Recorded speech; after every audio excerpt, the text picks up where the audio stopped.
I'm having some serious trouble with my camera today, so sorry for that. Sure. Okay. Yeah.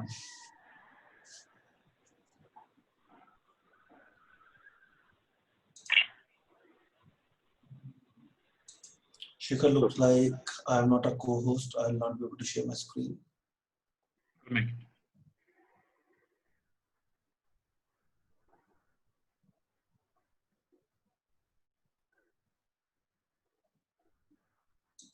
Okay.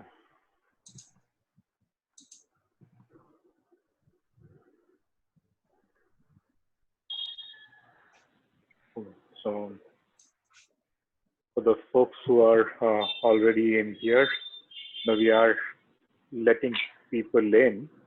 So just give us some minutes.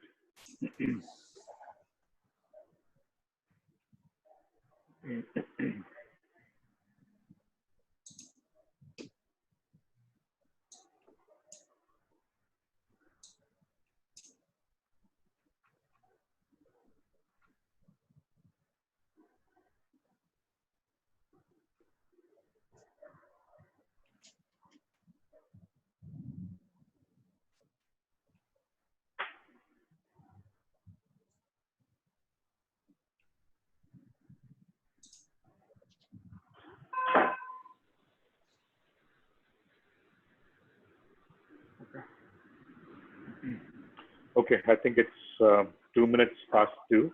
I think we should get started. So for people who have joined in, good afternoon, good evening, um, and welcome to the ninth episode of A Safe Thursdays. And today, in fact, no, I have Sumit, no, who's not just a colleague but also a friend, who is consulting for BAT right now, and who has agreed to come and talk about agile contracts. So this has been a topic which we have been getting a lot of requests around, asking like, no, how do you really manage contracts, both in a Scrum and a safe environment. So, that's why we have Sumit here. I'm very happy to host him today. Sumit, thank you for your time and welcome to Safe Thursday. Thanks, Preet. Thank you very much. And I hope you like to treat me for this time. Yes, definitely. That's on me. Exactly. So, hello everyone. I think it's 2 o'clock in India, if I'm not wrong, correct? Yep. Okay, yep. Okay. So, because right now I'm not in India, I got stuck in Malaysia, and thanks to COVID situation, that I'm living a life of a bachelor from past 4 months in a small room. But then we still see you smiling.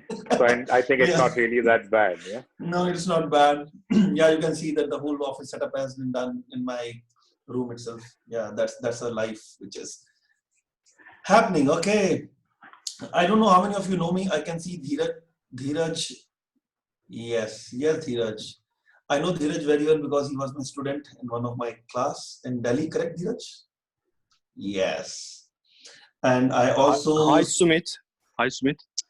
Hello. And Sadiq. Oh, Sadiq is also there. That's really good. Looks like people know me. And I also see one name, Vemana Ane. I don't know if he's the same guy who actually worked with me. Vemana? Yeah, I'm your ardent follower. I treat you as my big brother. I still follow you in my life. You are my inspiration. So I keep following wherever you go. Thanks, mate. Thank you very much. You're still in UK? Yes, Sumit Baba. Okay, cool. That's fine. Cool. Okay, I think it's the time for us to start. Yes, whenever you're ready. I am ready. I'm just trying to, look at my notes which I prepared. I don't know where are those gone. So I'm just taking sticky notes to write it again. Okay, so let's start then. Guys, I'm just switching off the camera. Reason being because there's a bandwidth issue. At your end, I know. My end is fine. So again, no, it's a bandwidth issue in the place where I am right now. I'm in a small room, and I do not want you guys start to hear the guitars, and suddenly my face will go here and there. So just to save bandwidth, I'm just switching off my video. But okay, don't worry. We will have a discussion once I'm done with the presentation, and it's going to take around half an hour to 45 minutes. And I'm having a meeting exactly after 1 hour, and I'm not sure if I'll be able to take all the questions, but in case you're having any questions, feel free to put it on the chat window. Shekhar or Lohit will actually post it to me, and depending on the time and my availability, I'll try to reply all of you. Okay? Okay, so let's start.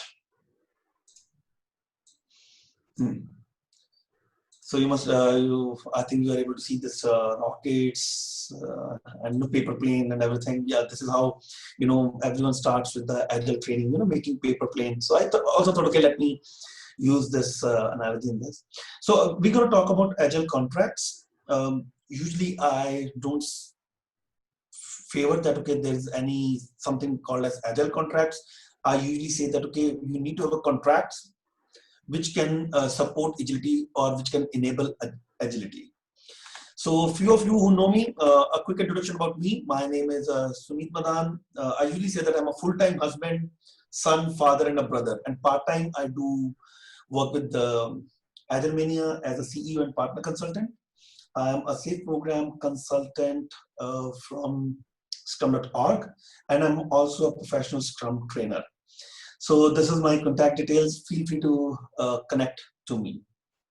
So let's start. I'm sure all of you are Agilists and you have seen this kind of 4 values in agilemanifesto.org. So what is this? It's a manifesto for agile software development. I'll not get into the detail of that, but I'll pick the third one, which says customer collaboration over contract negotiation. Now see, the word contract is something which is the way, I would say it's very important when one works with the client and supplier mode. The contracts come to the picture when there's a client and when there's a supplier. So I'm not sure how many of you are aware of your contract model when you work for a client or in your existing company. But if you're working in a captive, like, big e-commerce platform, banks, manufacturing organization, maybe as an employee or maybe as a service provider, then if at all you're working in different geographies also, then there are contractual obligation on your work. These contractual obligations could be because of the company or the nature of work, or maybe the country in which you are working. Like a statement of work, your rate cards, even your offer letter are also a kind of contract or an agreement between you and the company who is employing you. But we consider, financial as the most important part of the contract. So once we get, for example, once we get our offer letter, the first thing that we usually check in that contract is the salary part. And we go to that page directly. And we look at the breakup. And if you're happy, we are least bothered about the rest of the words written in the contract. Because we know the rest of the contract is usually the same as your previous organization. And sometimes you get a surprise. It gives you a surprise. But those surprises will come into when you get into some problem with the organization, or when you leave that organization, or when company asks you to leave.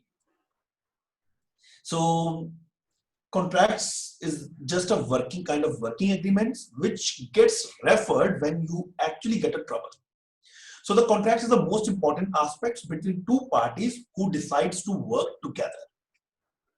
Now, when we say that, what is the definition of contract? So let's understand what is the definition of contract actually. So when I was working, I'm sorry, it's not like that I was not working before.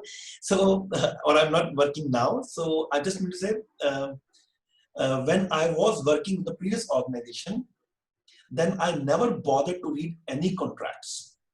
Say offer letter, I never bothered to, read those contracts. And trust me, sometimes I got surprises because of me not going through the contractual obligations. But that was only when we had a trouble between the parties. No, but now being a CEO, I do take legal advices before I get into any contracts or any agreement. Reason being, it's very important to understand that what actions to be taken or what needs to be considered when you get into issues or when you have to terminate the contracts. Now, this is something we are talking about, just 2 parties contractual obligation. But how about when two parties get involved into producing something to sell it in the market and make money? I mean, to develop something that that can be sold to make profit, or that can be sold as a commodity. Now, the variables like how the product will get developed. What about the intellectual property that you will develop? How about the sensitive information that you are dealing with? Now, these variables comes into existence, and how to deal with those variables is what your contract defines. No doubt it defines financials also, but these are also the most important variables that needs to be considered. Now, see, when we say we need to have a contract between parties, then we are talking about client. Client means who wants the product or a service to be developed, and a supplier who help produce that product or a service. Now, the product developed in a complex environment needs empiricism. So we are in a VUCA world. So we call this world as a complex environment, and that needs empiricism, which means you have to learn from your experience. And the basis of that is trust. So when we say the client and supplier needs to sign the contract, then are we trying to say that there are trust issue between two parties? If no, then do we really need a contract? And if yes, does contract build the trust? I usually take an example of my daughter. So me and my daughter, we are having a trust. And one day she was telling that, okay, Dad, you have to spend time with me on Sunday evening. I told, yes, I'll spend time with you. And she told me, if at all you're not able to spend time with me, then you have to buy me something. I told, okay, fine. So now there's a trust. And I knew that, okay, if I'll not be able to spend time with her, then I have to buy something. And she was having a trust on me that he or my father will buy something for me. Now what happened on that Sunday, I was not able to spend time with her. And now the oral communication or the oral agreement or the oral contract that we had, it went on toss. Now the question comes, I have to buy something for her. And I don't know, I should say or not, but let me share that. I ended up buying a diamond ring for her, and she's just 11 years. That oral agreement, cancellation costed me 1 lakh. Actually, the price of the ring was 50,000. I'm having a second daughter also. When I was buying a ring for her, my second daughter, what for me, I also want. So I ended up buying a ring for her also. The point what I'm trying to say is, when you are not having these things defined, then this can be the cost to you. So nowadays, whenever my daughter says that, okay, you have to do this thing for me, else you have to pay me something or you have to buy me something, I ask her to write it on a paper. And then she writes it and then we sign it. That doesn't mean we do not have a trust. We do have a trust. The only thing is, I just need to be a little specific. Then if at all we get into disagreement, what is the impact? Okay, so now why contracts? Now see, when we talk about product development in a complex environment, then we need the contracts. Those, instead of binding the client and supplier into legal agreement, but it should promote or enable agility. So when we say contract in a VUCA world, then contract should not be considered as a law enforcement on the ways of work, but it should create an agreement on managing the risks. It's about how we collaborate. It's about how we raise transparency. And what if we need an early termination, what action needs to be taken. It's about how to deal with the changing scope, delivery, model of payment, and how about the intellectual property. See, the contracts are like a working agreements that a client and a supplier agrees and promise to adhere. The contracts, they get into action only if there are challenges. Okay, one can relate. I don't know if at all you guys have created any, kind of working agreements in your agile teams, because whenever we used to, help teams with, or when we used to help create agile teams, we used to create working agreements within the agile teams. So one can relate this to a agile teams working agreement. So they create and there's an understanding that all who signed up will actually adhere to those working agreements. So as we keep updating and visiting the team working agreements, in the same way, the contracts also needs to be revisited and updated time to time to deal with the uncertainties. Okay, so when we talk about the type of contracts, then there are a variety of contracts which is available in the market. Some of the contracts are defined by the project management bodies like PMI, Prince2 kind of stuff, and some are custom made to deal with the situation. Those are not mentioned or defined by those management bodies, like the way we are into agile world. So these kind of uncertainties are not defined somewhere. So, and there is nothing called as agile contracts. So those are custom made contracts to cater to these kind of environments, VUCA environments. Now the different kinds of contracts that are available in the market are a cost plus, unit price, bilateral, unilateral, express contracts, addition contracts. Now these contracts will come into life depending upon the kind of work and the kind of market and the geography you are into. Now for the project and the product development, the popular one which are known contracts are fixed cost. I'm sure you must have heard about this. Target cost, then cost plus, or we also call them as a cost reimbursement. I usually deal with a lot of cost reimbursement contracts. Then incremental delivery and time and material. So time and material is something which is really, really very popular. And you'll be surprised to know that, okay, time and material is actually not a contract that promotes agility. So this is called as stupidity quadrant. I'm going to discuss about that, which was coined by Carlo M. Cipolla, who was an Italian economic historian. So, and he also created a laws of stupidity. If you want, you can actually type it, the laws of stupidity. I just picked it. I'm just taking this concept in reference to, you know, client and supplier behavior.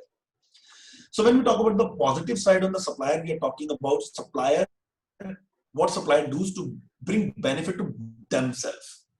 And negative side is the loss to others. Now see, if the supplier makes the gain for themselves at the cost of client, then these are evil suppliers.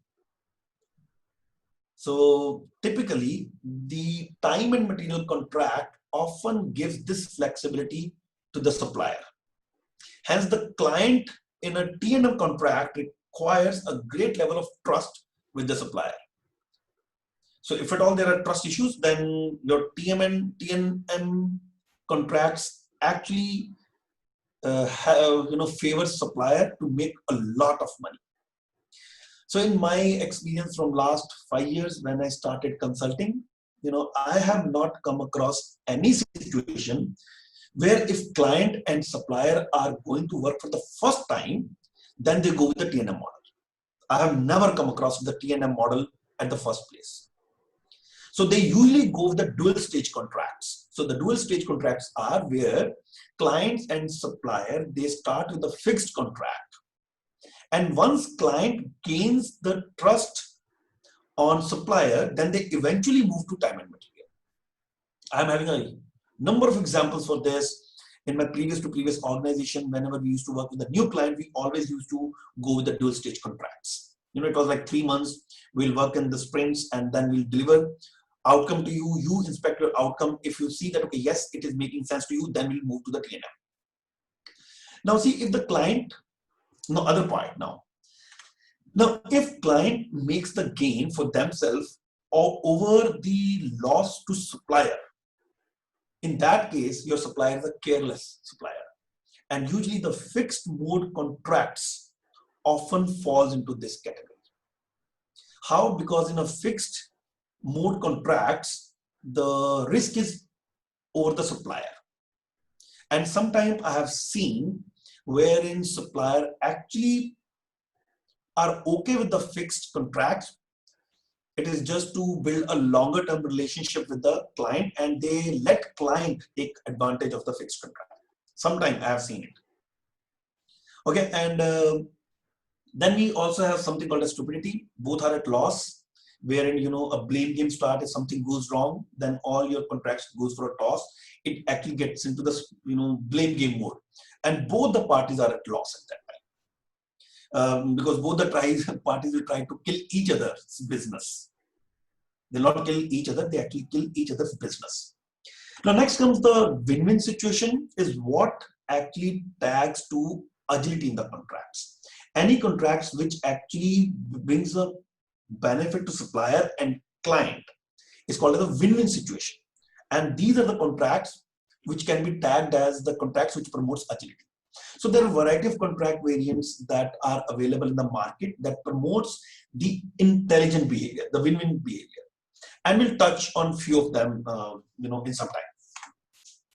So now, don't go with the word which I've written over there, agile contracts. When I say agile contracts, I mean to say the contracts which promotes agility. Okay. So traditionally, requirements and design decisions were made upfront with the goal of ensuring customers were getting what they wanted. Now, that was the basis of the contract with the system provider, or I would say the consulting companies. But these early requirements and design decisions constrained the teams, reducing their ability to adapt to the emerging data, because we always knew that whenever they used to work, the things will be learned, will be emerging on the data, which can be put into solution that could have delivered a better economic and competitive value. In short, the contracts, the previous way of contracting, hold them back. Now, to avoid this, other contract approaches have evolved over a period of time with more of shared risk and rewards. In many cases, they work better. But even then, the conventional thinking of fixed requirement tends to influence agreements and expectations. So if you are into that mode, which you actually try to put it into agreement, and you'll put it as expectations in those contracts. Now, what's needed is more agile approach to contracts that one benefit both the parties in the near term as well as in the long term. Now, see, agile contract seeks a win-win approach that balances short-term and long-term economic outcomes for the buyer and the supplier. So when we are building large systems or solutions, then there is a necessity for the customer, client, and stakeholders to align themselves continuously over the system that's get built. Now, this alignment is required because of the complex nature of the development, because of the continuous changes driven by the development discoveries, because of the evolving customer needs, because of the changing technologies, and maybe your competitor innovations also. So, see, clients, though some of the traditional approaches like fixed firm price, target, cost plus, time and material. Sometimes the target and cost plus is something which can be used as a way to promote agility in the contracts, but not exactly. So the client in a normal mode, when you are working on a product development, or if at all you are working on a application development, what happens, the client often outsource the complex system development to the supplier, who have the ability to build those kind of systems. Now there's a range of approaches to contracting, ranging from the fixed firm to time and material, which are most popular with almost every point in between. But every approach that is mentioned over here, fixed, target, cost, time and material, they're having their own pros and cons. There are some variants in these models, like in fixed and time and material, which are getting practiced to promote agility. I don't know if at all you guys have heard about fixed plus collaboration kind of contracts. There's something called as progressive fixed contracts. There's something called as money for nothing, change for free. It is also one of the contract which falls under fixed category but promotes agility.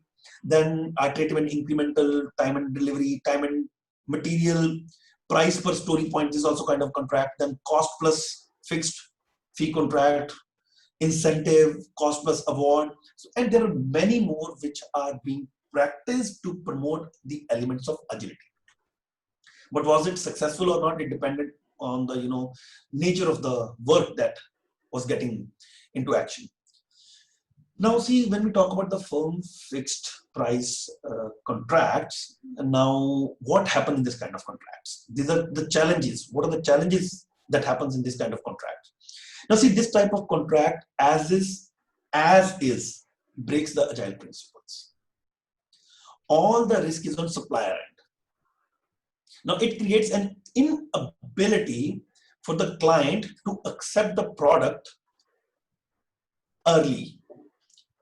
It includes a lot of buffer to deal with uncertainties in the product. This kind of contracts has no or very minimum room for changes. If things go wrong, then quality is the first thing that gets compromised. Though all the risk is on supplier end, but supplier tends to make money with the change requests. You must have come across this kind of situation where everything gets converted into change request. Even the defects also they'll try to convert into change request because there's a money associated with that. Now it assumes that client needs are well understood far in advance of implementation. The buyer needs must be reflected in requirement specification. We used to create a huge amount of requirement specification documents in early design stages. This also triggers a big, upfront design system, waterfall-based development and waterfall-based contracts. Now, the contract is typically awarded to the lowest cost bidder who may not provide the optimal long-term economic value to the client. Guys, am I audible? Because there's no response from you guys. I'm just wondering. Yeah. Okay. Got it. So I was just wondering that I'm talking to myself. Okay, thanks. You are well audible, Sumit, but we are, so much insight into it that nobody is speaking. Oh, really? Thanks. You have left people speechless. I take that as a compliment. Okay, so let's continue. Now, I don't know where I was. Okay, I was at that. Okay, these kind of contracts typically get awarded to the lowest cost bidder. I don't know how many of you heard about this RFPs, request for proposal, request for quotation, and then this goes into a big discussions, and then they find that, okay, who's the lowest cost bidder, and they actually award it.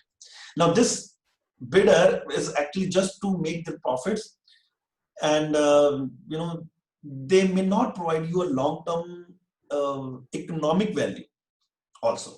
So these kind of contracts are really dangerous. Now, in order to get a fixed bid, the critical decisions are made far too early, when the least amount of knowledge about the solution is known. Now we are in a complex world. We know it, that less is known, more is unknown. And this kind of, contracts, made on assumptions. The moment we get into the assumptions, that is where actually the problem starts. Now usually what happens, the parties who enter into this kind of contracts, they usually get into a iron triangle. I'm sure you must have seen this kind of triangle in a lot of places where it says the scope, cost, and time, where the scope you fix, then you calculate cost and time, and then eventually everything gets fixed.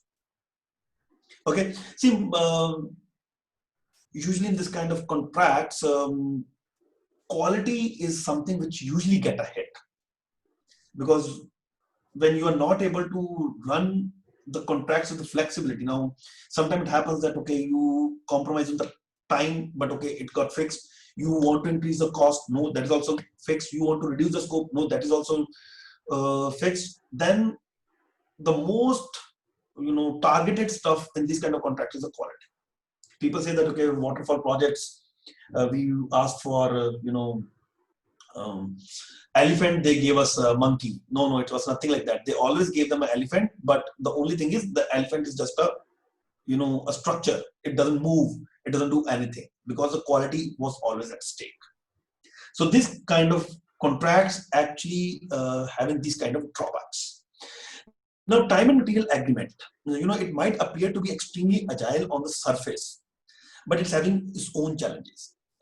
time and material is actually wrongly considered as an agile contract. The reason being because here all the risk is on the client side. In the previous, it was on supplier. In this kind, it is on the client side. So there's no win-win situation. Now, these kind of contracts are simple in all the time, because just like you are paying for time and money, time and material, I'm sorry. And you just get the work done. Whether the work is actually adding value, doesn't matter. Now, it could be cheaper to hire developers, doesn't give incentive to supplier to deliver and be more efficient. It also has a challenge, where invested time doesn't necessarily means the value delivered. Maybe you have spent a huge amount of time, but that doesn't equate to value.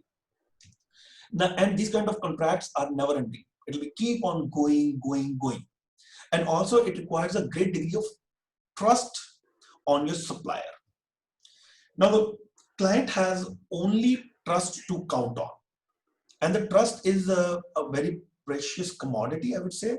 And it is basis of lean. The trust is actually basis of lean. And I already told you that the kind of trust we need for empirical process.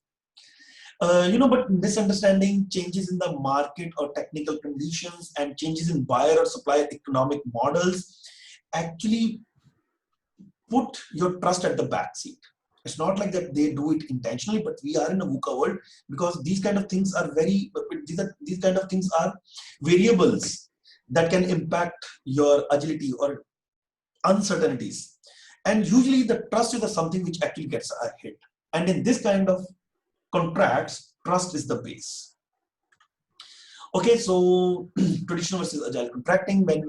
Now let's talk about the SAFe part.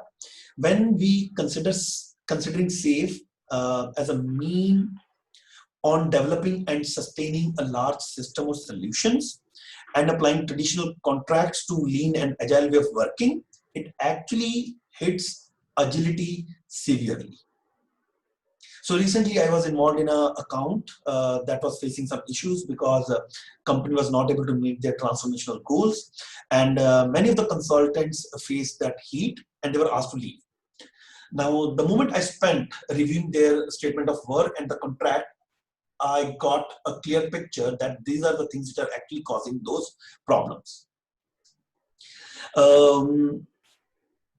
Sometimes, these kind of things actually hits your deliverables, time frames, because it is too rigid on their deliverables and time frames. In this time, you have to deliver this much. If you're not able to deliver this much, it goes for a toss. So what I did, I just changed the terms of the contracts to be more flexible, and we reviewed what I would be doing every 2 weeks. You make it a little flexible and let's review it after 2 weeks and then see what needs to be tweaked. Now, immediately the customer was more happy because I was doing exactly what was needed versus what was stated in the contract. Now the collaboration started. Now, as trust builds between the customer and the supplier, the commercial and the contract model should relax to support increasing customer collaboration.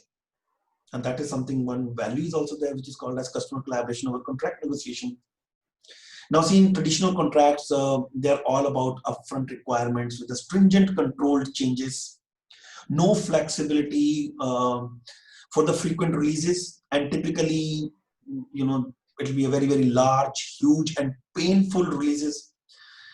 Company compliance and regulatory actually plays a big role in these kind of contracts. I'm actually doing a consulting with a very highly regulated organization which actually deals with tobacco, and trust me, most of the contracts they're having, those are driven by the compliance and regulatory.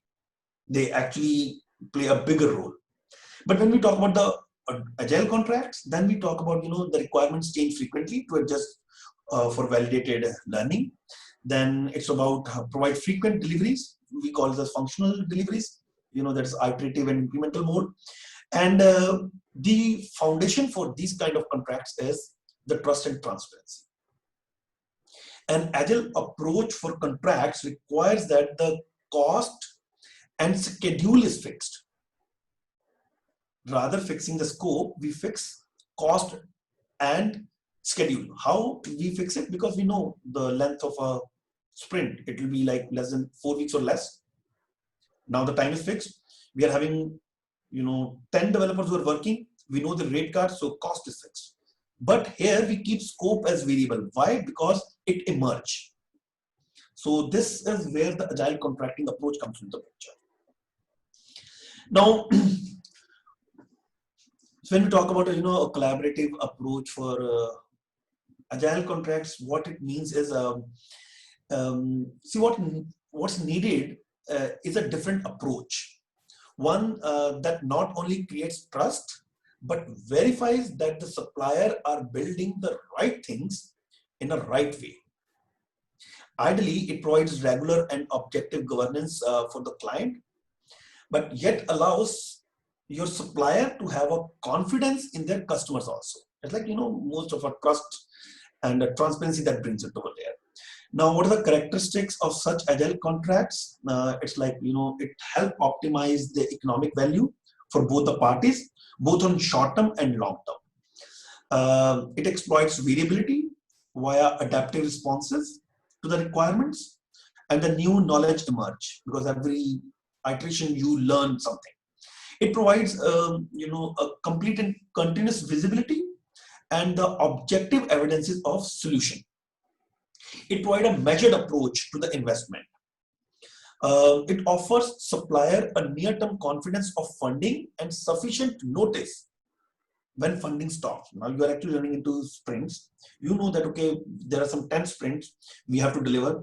And over 10 sprints, you are having a clear visibility that, okay, yes, we are going to continue or we're going to stop. So it motivates all the parties to build a best solution possible within the agreed economic boundaries. Now, when we say it's a collaborative approach to contracts, agile contracts, this is something which is a basis for that. Now, how SAFe handle this? So SAFe actually works on a managed investment contracts. How it works? Let's have a quick look at that. So what happened is, see, the industry would benefit by moving towards agile contract approach, where the economic benefits both the client and the supplier. It's not about only the client part. It's not only about the supplier. Win-win. And the SAFe management investment contracts represent such approach.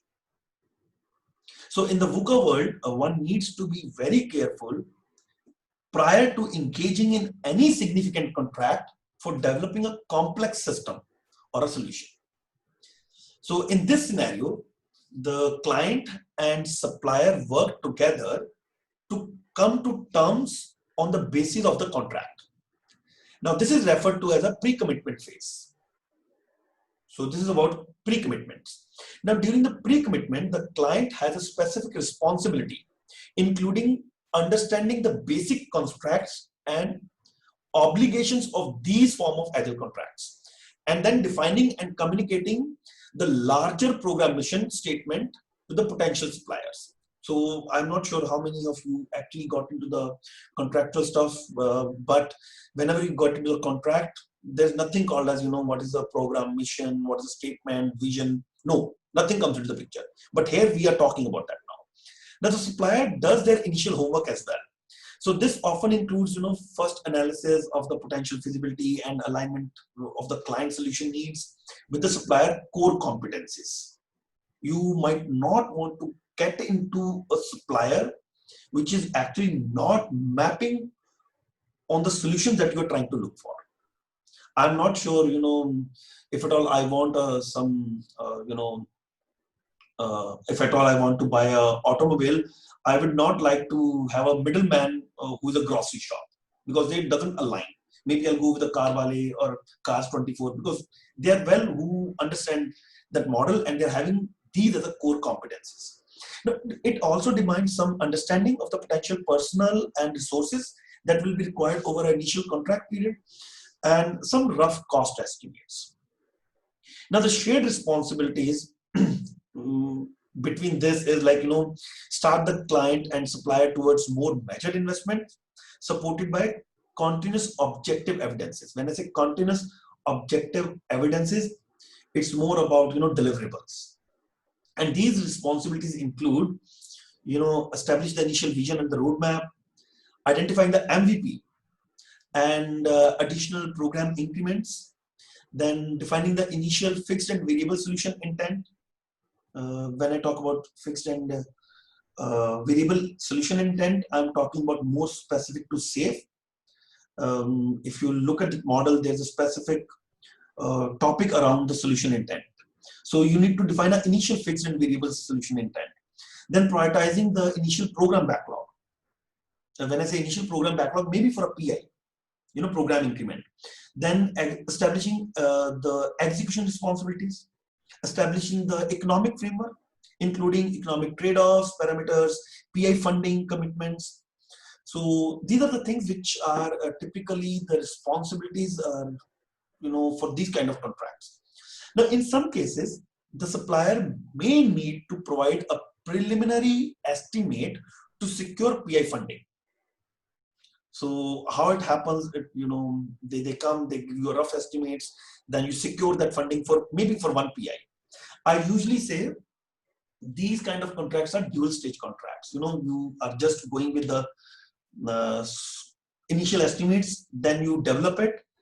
If that makes sense, then you will get the next funding. It is also sometimes called as venture capitalist mode of funding.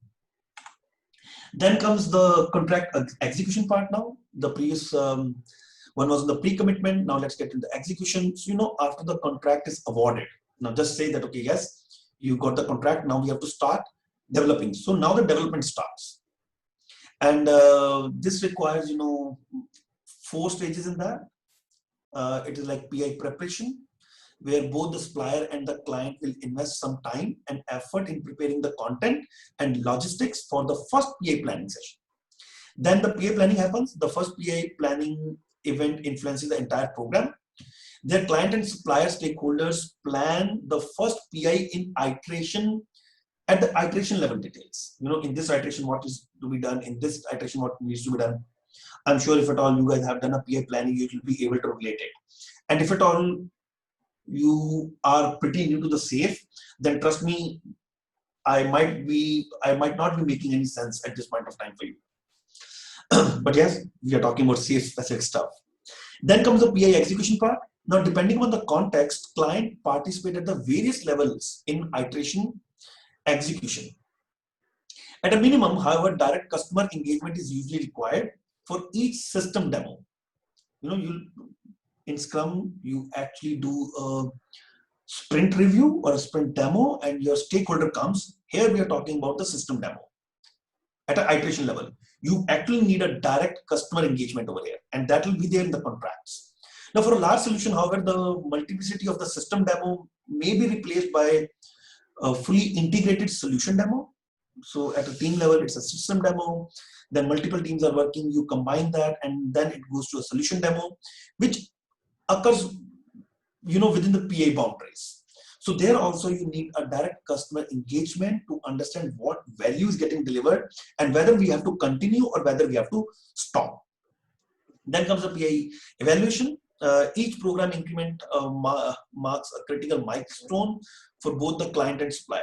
So you define the milestone and you'll achieve it, and depending on that, the decisions are made. Then comes another, stuff which is called as minimizing your risks, or we call it as managing your risks. Now, for this, the lean startup cycle is also used to illustrate that how the major product development investments are managed with lean economics.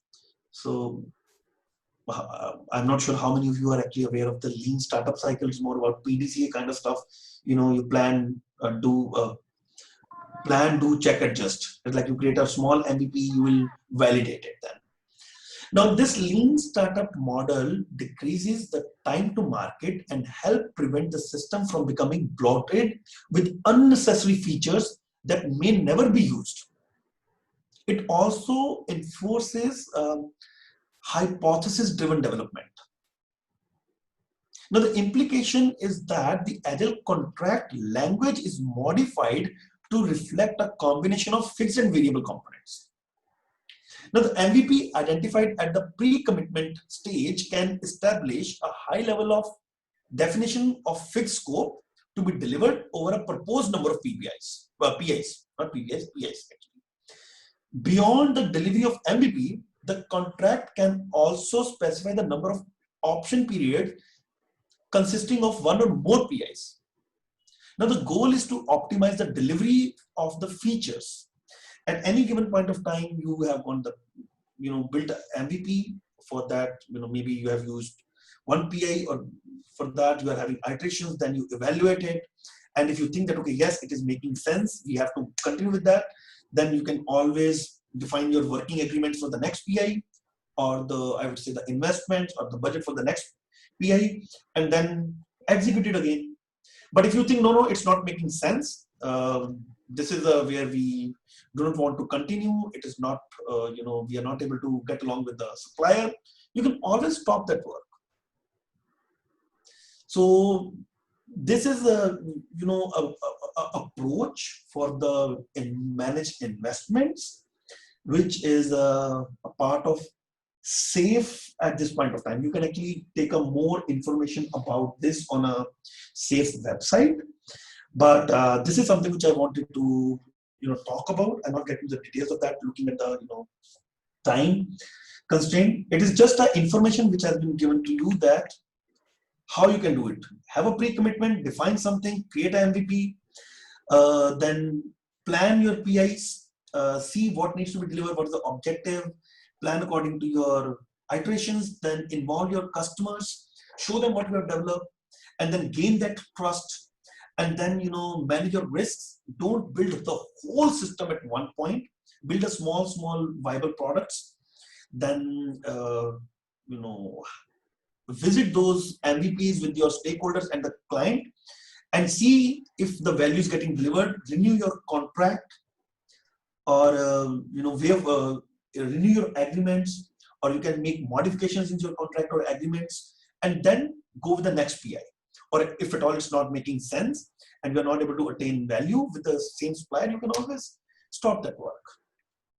So this is about the contract, a very small contractual, agile contracts kind of stuff. What we have discussed until now, it was like, what is contract, why we need a contract, what kind of different type of contracts which is available, fixed, time and material, cost plus, target cost, what are the challenges with fixed and time material, what can be done to promote agility. So, shared risk, dual stage contracts, these are the variants which has been developed over a period of time to cater the uncertainties in the product development. So this is where I would stop. And if at all you're having any specific questions, you can ask me. And I don't know if I'll be having an answer for that, but I'll try my level best to answer in case I am not having answer at this point of time, because contracts are, very, very specific to organization, to your way of work. If at all I'm not having that answer at this point of time, I'll ensure that I'll get you the answer for that. Yeah, I just have one question. Yes, Raja. See, yeah, most of the time, the contracts are still like waterfall. If you've seen, any of the corporate thinking, most of them, they will ask for, when will, what is the total cost, by when, I'm going to production. So yes, like you use the right word, agile contracts. See, everybody is aware of agile execution, but not agile contracts. So in that context, how do you see the industry maturity for agile contracts rather than agile execution? Now see, Raja, as I was mentioning, see, there's no organization, or I would say no body which is claiming that, okay, yes, this is an agile contract. Like, PMI claims that, okay, yes, these are the contracts. But there's nothing called as, in an uncertain word, that, okay, yes, this is a model that will work. It's always about inspect and adapt. And I understand when you made a point that, okay, corporate or a captive, they will, or your program, inside your program, talk about your program in a captive, they want some commitment on deliverables, correct? That, okay, when we will go live. Yes, right. Correct? So I would say that, okay, you decide when you will go live. You tell me that, okay, when you want to go live, okay, I want to go live on 15th of August. Very good, we'll go live on 15th of August. But what features will take during that time, I'm not sure about that. by 15th of August, 10 people they'll work. This is the cost, but my scope is not fixed. It is variable. But in case I have come across scenarios where people say that, okay, no, we want that. So I tell them that, okay, yes, do one thing, then give me a commitment on scope. Can you do that? No, how can I do that? Then how you are expecting me to do that? But You yes, tell I me. mean, I think you got the right point. We call something called micro agile fixed bets. That is a new Where thing, micro agile fixed bids, okay? So exactly like I am very well, I know I joined late, but I got connected to the last word so well. Yeah. Where, there is an uncertainty of requirements, uncertainty of people, skills. But, yes, that is what as a system, we take, risk on our side. But yeah, we fix timeline, we fix a budget, and then we decide the scope. I mean, we do ask them the goal. Yes. If August 15th is supposed to be there, Yeah. so then we say, let's put that as a goal, and then let's put our best efforts and see what is the gap. Yep. So that way the next micro agile fixed bet, the next iteration, we are more closer to estimates. Yes, which like. So, but I think yes, you really, I mean, uncertainty is there. I mean, I think, Yes. but yeah, like you also said, practically you cannot fix a customer by telling the truth, or he will not agree to. Can you imagine? Sometimes they ask Sumit, if we'll not be able to give this thing, then we lose the contract. I have actually heard this thing also. So we lose the customer. So you tell them that, okay, you decide what is more important for you. Is it like the money part that you're going to get from the customer, or the trust part that you're going to get from the customer? Money part, it's a short term. Maybe for that project you got it. Now you screwed up and you have not kept those transparency stuff. Your trust has gone for a toss. Now you lost this customer forever. Right, true. I actually tell Preet that, okay, Preet never booked Air Asia. Why? Because something bad experience. Now, what happened? They lost me as a customer and I actually influenced another one. But the problem is even customers keep hunting, right? Somehow somebody will say yes and he believes. Welcome to the world of volatility, uncertainty. Nonsense. So, Sumit, I have another question which has come up, which is, how to negotiate agile contracting approach to legacy organizations like government and military. Okay. See, there are some specific contractual model which are meant for government purposes. Remember, I actually shared a contract model which is called as, just a minute, I'll just present it. Looks like I missed it. It's called as cost reimbursement contracts. So if at all there's a legacy stuff, government or any bodies which are driven by the government, the widely accepted models over there is a cost reimbursement. I usually say that don't do experiments over there because the government contracts are not really very highly uncertain kind of contracts, to be very frank. So Preet last time did a training with WHO, correct, Preet? Mm-hmm. Yeah, they're having one kind of model. They do not experiment. It was cost plus fee. So whatever the cost you are incurring, we'll pay you. You come by business class, we are least bothered. You stay in a 5-star, we are least bothered. We will give you the cost, actual cost. On top of that, this is the only amount we'll give you, nothing else. And that is same for every supplier of WHO. There's no negotiations on that. So I would say that, okay, look for those kind of contracts. If the uncertainty is not really very high, don't experiment. No, who will decide the cost? Government or? See, let's not talk about that. Who decides the cost? Actually, there's a cap. So it is always a cap. Have you ever come across a scenario where your companies will say that, okay, yes, you can go with the flight and economical mode, and then they'll put a cap on that, okay, the least one which is available. Right. Correct? So it's a company who decides. Now in a government model, they'll say it's a cap. For example, it's a cap of like 100,000.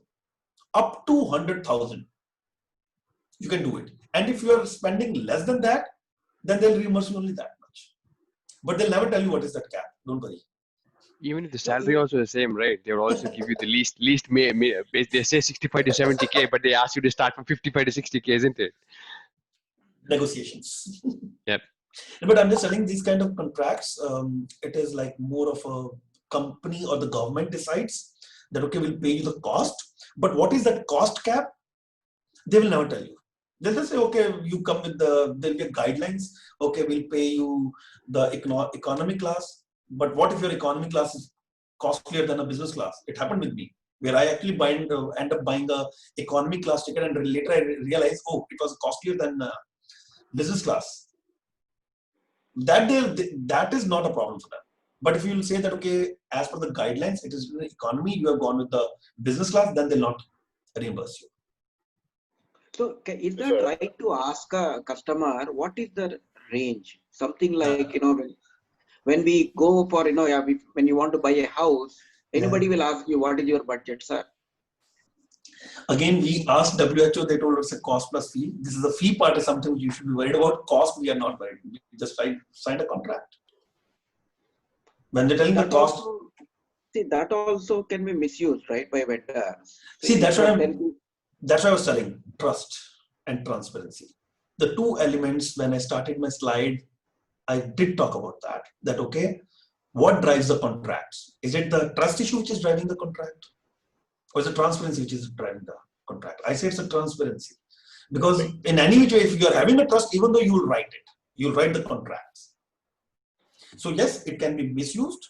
Maybe people are using. Preet is a nice person. He has not used that. He has not misused it. But if they would have given me this opportunity, I would have taken a business class of when Emirates. I'm going to Malaysia via Dubai.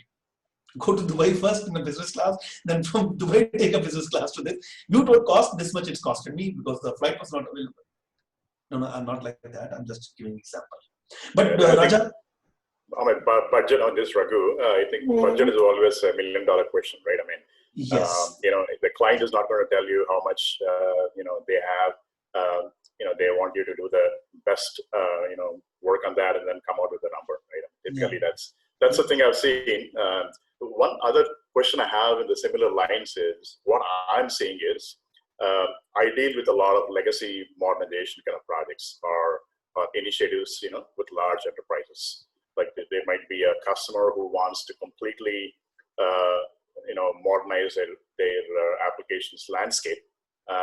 So in those kind of scenarios, what I'm seeing there is, okay, you put like whatever the best technology that you guys think are good, but at the same time, your execution should be agile, but the cost, they're saying, you have to be really predictable on that. Don't give me a thing where they say like, this is basically Apple's kind of a project where you're just putting up a new kind of a technology stack, making it more user friendly and blah, blah, blah, all this stuff. So they're saying like, we're not telling you to put new features, this and that. You take the same features, stand it up with a new technology stack. So for those things, how do you see that? That's going to be an agile execution plus a fixed cost kind of a contract model, I guess, right? Okay, I do not want to name a client. I actually got into this situation. I don't want to name the client. It's a big financial bank. I am sure you are not working with the financial bank, correct? No. Okay, that's fine. I work with much older organizations. Okay, see, I have heard that, okay, financial organizations are the oldest, but it's okay, fine. So I have actually got into this kind of situation. See, when people say that, okay, we just need to change the technology stack. I usually ask them a question that, I was working for a Royal Bank of Scotland. So they were telling that, okay, there's an application which was developed like, 20 years back on a VB. Now we have to shift it to the new technology stack. This much is the, they only decide, this much is the time, this is the exact requirements, this much is the cost, do it. So I was having that some, challenge over there. I was telling that, okay, there are some functionalities in that which was due to the technology constraints were not developed in a way it should have been developed. There was a reconciliation kind of stuff. Yeah. And it was like a big circle they made it to make it even more complex. Why? Because at that time technology was not that advanced to cater those kind of requirements. But now we are having advanced technology. I can do it in a better way. Or maybe something which you could have done it in a better way in that particular old legacy technology, now it cannot be done because we are into a different mode of working now. So who's going to take a call on that? How much time? Because the uncertainty, it's the complexity. I don't know how much time it's going to take. I don't know. Maybe it will be done early. Maybe it's going to take time. How will I decide on that? What I'll do? How will I deal with these kind of uncertainties? But yes, again, it is a bigger topic to have a discussion, to have an argument. Yeah. But how to deal with that? I don't have an answer, Arket, trust me. At that time also, I was not having an answer, and today also I'm not having an answer. Right. Reason being because we are not dealing with the tools and technology, we are dealing with the people who are carrying a kind of mindset which is not agile.